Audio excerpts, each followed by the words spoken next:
The room erupted when my parents handed my brother Jason the keys. People stood. Phones came out. Someone shouted congratulations like he had just won a championship instead of graduated. My mother, Karen, dabbed at her eyes, smiling the way she did when she wanted everyone to see how proud she was.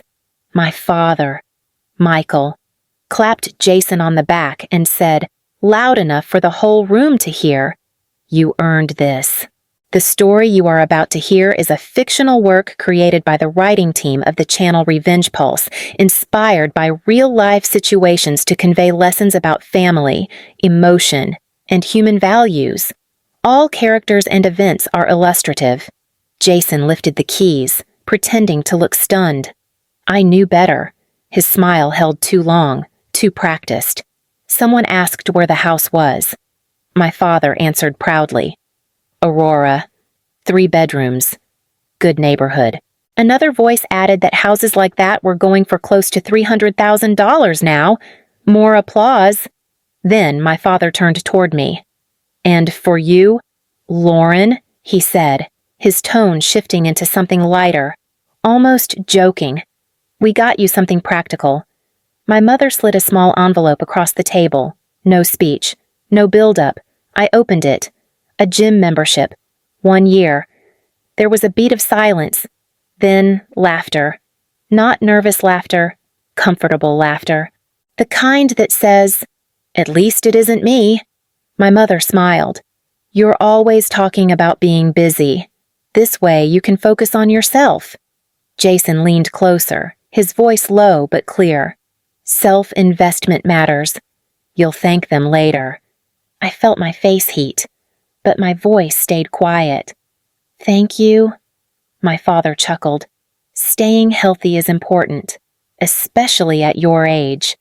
I traced a small scratch in the table with my finger, counting my breaths while the conversation rolled past me. Someone asked Jason when he was moving in. Someone else joked about housewarming parties. No one looked back at me. I realized then that this wasn't thoughtless.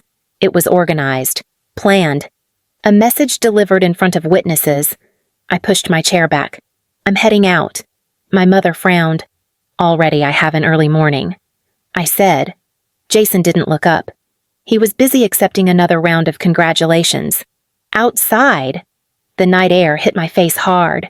I walked until my hands stopped shaking, then sat in my car with the engine off, listening to the echo of laughter in my head. That was the moment something cracked open instead of closed.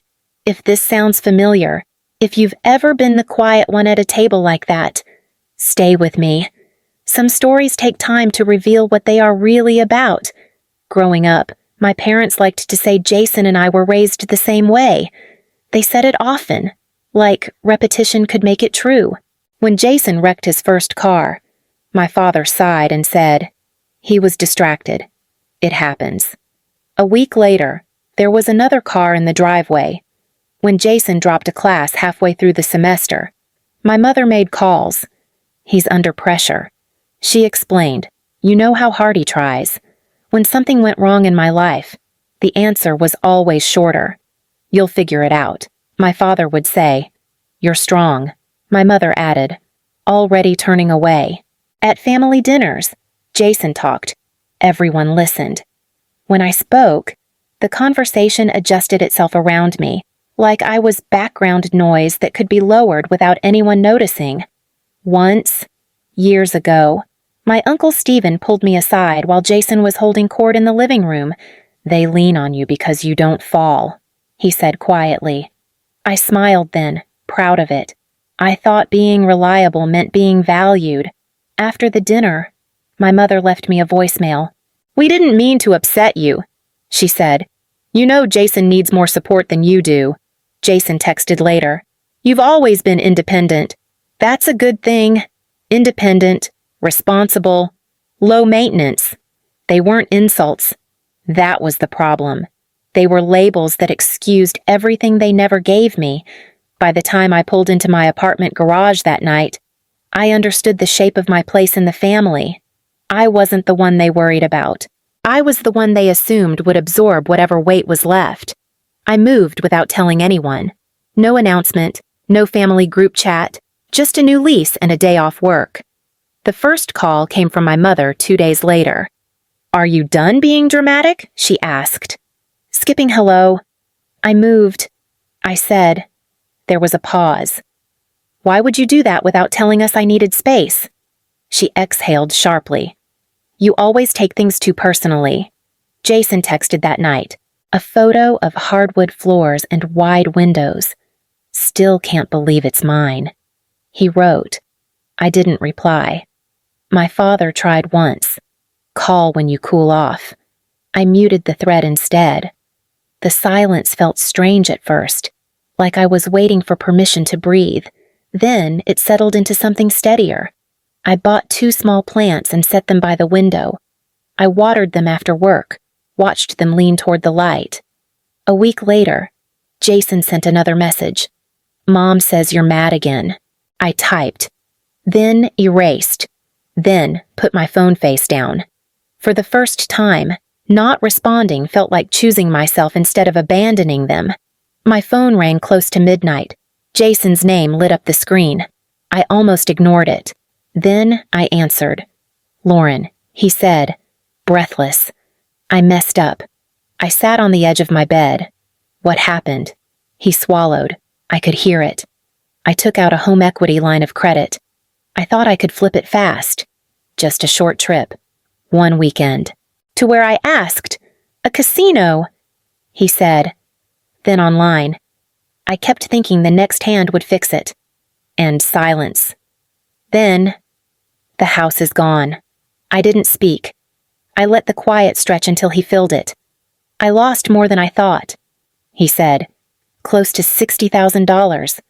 I couldn't make the payments. They're taking it." I closed my eyes. "Mom and Dad know they're freaking out," he said quickly. "They're trying to calm me down. They said they'd handle it. Handle it." The word sat heavy. The next morning, my mother called. Her voice was softer than I'd heard in years.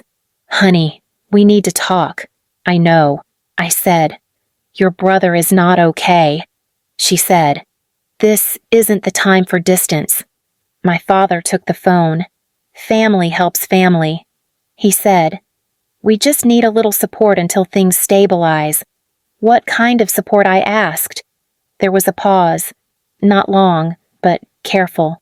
"Just covering a few things," he said. "Temporary." Jason texted while I was still holding the phone. "Please." I wouldn't ask if it wasn't bad.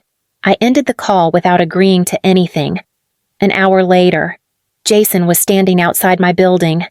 "I just need somewhere to sleep," he said, forcing a smile. One night, I stepped aside. "Sit." He dropped onto the couch and rubbed his face. "You don't know how much pressure I was under." I watched him talk in circles. Bad luck. Stress. Expectations. Not once did he say he made a choice. When he finally looked at me, his eyes were red. "You've always been stronger than me." The words landed exactly where they always had. Jason slept on my couch that night. He said thank you in the morning, voice quiet, eyes down. I nodded and left for work without offering breakfast. When I came home, he was still there. "I needed to make a few calls," he said, as if that explained everything. The next day became 2, then 3. His bag stayed by the door like a placeholder. He used my shower, ate my food, charged his phone on my counter. He talked constantly, filling the space so I wouldn't have to. "They pushed me too hard," he said one night. "You know how Dad is." I folded laundry. "You took the loan." He waved a hand. "I didn't think it would spiral." "You refinanced the house," I said. "That's not a spiral. That's a decision." His jaw tightened. "Easy for you to say. You've always had control." I looked at him. "I've always had consequences." The words changed something between us. He stopped meeting my eyes. The next morning, I stood by the door while he tied his shoes. "You can't stay here," I said. "Not anymore." His face shifted fast. Panic sharpened into anger. What am I supposed to do? You need to figure it out, I said. That's your answer to everything, he snapped. You sound just like them. I opened the door. He left without another word, slamming it hard enough to shake the frame. My mother called an hour later, already crying. He's suffering. Lauren, I raised you better than this. My father followed with a text. We never turned our backs on you. That night, I noticed food missing from the fridge. The next morning, my blanket was folded differently. I told myself I was tired. That stress made people forgetful. 2 nights later, I found the laundry window unlocked. I never opened it. I set my phone up to record before going to bed. At 2:17 in the morning, the window slid open. Jason climbed in like he'd practiced. I watched the video alone, sitting on the edge of my bed with the lights off. At 2:17 in the morning, the laundry window slid open. Slowly, carefully. Jason's head appeared first, then his shoulders. He moved like someone who knew the space. He didn't rush. He stepped inside, closed the window, and stood still, listening. He went straight to the kitchen, opened the fridge, ate standing up. No plate, no hesitation. Then he picked up my blanket, folded himself onto the floor beside the couch, and fell asleep. I didn't scream. I didn't cry. I sat there until the video ended, then replayed it once more to make sure my hands weren't lying to me. I called him the next morning. You were in my apartment last night, I said. What?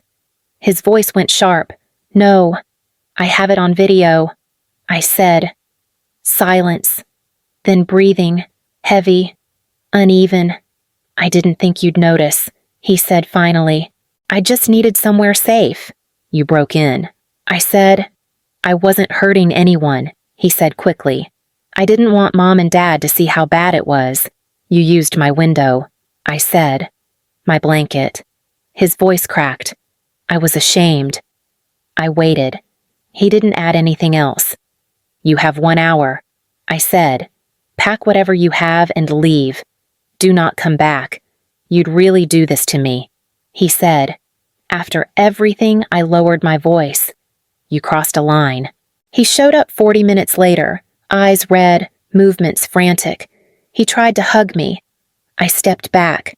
Lauren, please, he said. I'm your brother. I held the door open.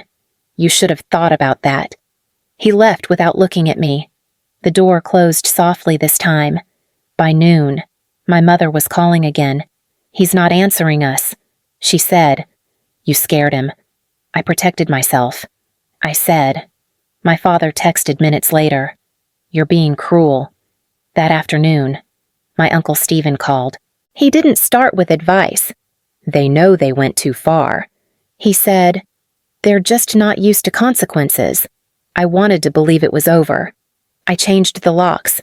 I checked the windows twice before bed. I slept lightly. 2 days later, a plain envelope arrived in my mailbox. My name was printed neatly on the front, like nothing inside could possibly hurt me. I opened it at the counter. The first line made my chest tighten. I owed money. A lot of it. Enough to threaten everything I had built. I read the letter 3 times before the words stayed in place. It said I owed $62,400. Past due. Immediate action required. Further steps would follow if the balance was not addressed. I set it down and picked it up again, like the paper might change its mind. I called the number at the bottom. The woman on the line spoke gently, professionally.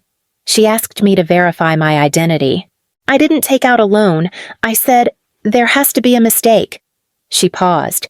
The account was opened using your social security number and your legal address on file. What address I asked? She read it out. My parents' house. My hands started to shake. Where did the money go? She explained it slowly. A personal line of credit. Funds dispersed over several weeks. Used to cover rent, utilities, and other expenses. All tied to accounts I did not recognize. I need to report this as fraud. I said, yes, she replied. You will need to submit a fraud affidavit. Your credit will be temporarily frozen during the investigation. How bad is the damage I asked? There has been a significant impact, she said carefully, but it can be addressed. I hung up and sat on the floor. I didn't cry. I felt hollow, like something essential had been scooped out and carried away without my consent. I spent the rest of the afternoon making calls, writing down names, asking questions I never thought I would need to ask. By evening, I understood exactly what had happened. My parents had used my information to open the loan. The money went straight to cleaning up Jason's mess. They hadn't asked me. They hadn't warned me. They had decided I would absorb it. I drove to their house just after dark. I didn't call ahead. My mother opened the door and froze. "Lauren," she said too quickly. "You should have called." I walked past her. My father was on the couch. Jason stood near the window, arms crossed. I placed the letter on the table. "Explain." My mother picked it up, glanced at it, then looked away. "We were going to tell you. When I asked." My father sighed. "Things got out of hand. We needed time. You used my name," I said. "My credit." Jason scoffed. "It's temporary." I turned to him. "You don't get to decide that." My mother stepped between us. "You know how desperate he was." "What were we supposed to do?" I laughed once, sharp and short. "You decided to put me at risk instead." My father's voice hardened. "We raised you. We invested in you. This is just a return." The words landed cleanly. "No," I said. "It isn't." The room went silent. I didn't raise my voice. I didn't need to.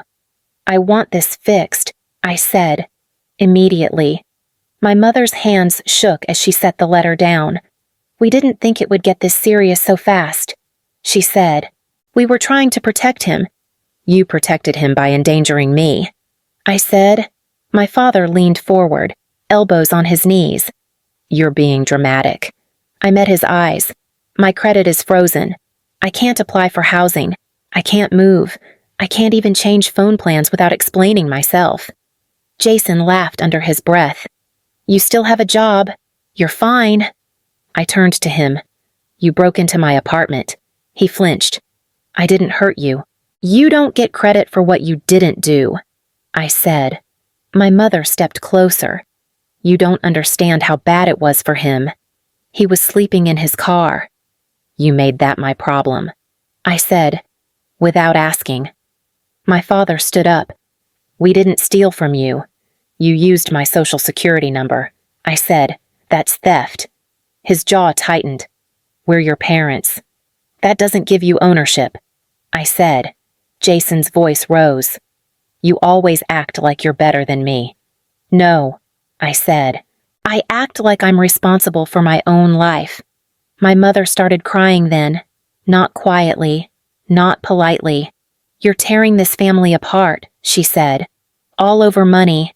"This isn't about money," I said. "It's about consent." My father pointed at the letter. "We invested in you. We paid for things. We supported you. You raised me," I said. "That wasn't a loan." Silence stretched. Jason shifted his weight. "If you help me now," he said, "I can get back on my feet. I just need time." "You've had time," I said. My mother reached for my arm. I stepped back. "Here's what's going to happen," I said. "You are going to contact the lender today. You are going to tell them the loan was taken out without my authorization. You are going to take full responsibility for it." My father stared at me. "And if we don't, I file a police report," I said. "I submit the fraud affidavit. I cooperate fully." "You would do that to us?" he asked. "I would protect myself," I said. Jason's face flushed. "You're unbelievable. After everything we've been through, I already helped you," I said. "By not covering for you anymore." My mother shook her head. "You've changed. I stopped pretending," I said. My father's voice dropped. "You won't get away with this." I picked up my bag. "I already have." Jason stepped forward. "You think you're free now?" I looked at him. Not angry, not afraid. I think you're finally standing where I've been my whole life. I walked out without waiting for a response. My hands were steady on the steering wheel. My phone buzzed before I reached the end of the street. I didn't answer. For the first time, I didn't feel like I was abandoning anyone. I felt like I was leaving a courtroom where the verdict had already been read. The calls didn't stop for 2 days. I didn't answer any of them. On the third day, an unfamiliar number came through. This is to confirm the account has been frozen and reassigned. The man said, "You are no longer responsible for the balance." He spoke like it was routine. My hands still shook when I thanked him. That evening, my Uncle Stephen called. "They're furious," he said. "But they're scared, too. They know they crossed a line." A week later, Jason showed up again. He stood in the hallway. Thinner, quieter. "They won't help me anymore," he said. "Mom and Dad. They said I need to figure it out." I held the door. "They said that to me for years." He swallowed. "I can't keep working 2 jobs. I can't live like this." "I did," I said, "and I survived." His voice turned sharp. "You think you're better than me?" "No," I said. "I stopped letting you drown me." He didn't argue. He nodded once and walked away. Months passed. My credit recovered. I took on more responsibility at work and earned a promotion. I moved into a brighter apartment. The 2 plants by the window grew taller, steady, and stubborn. My parents sent one careful message. "We should talk." I didn't reply. If this story stayed with you, if you've ever been asked to carry what was never yours, share your experience in the comments. Staying connected reminds us we're not alone. Walking away didn't destroy my family. It ended the cycle that was destroying me.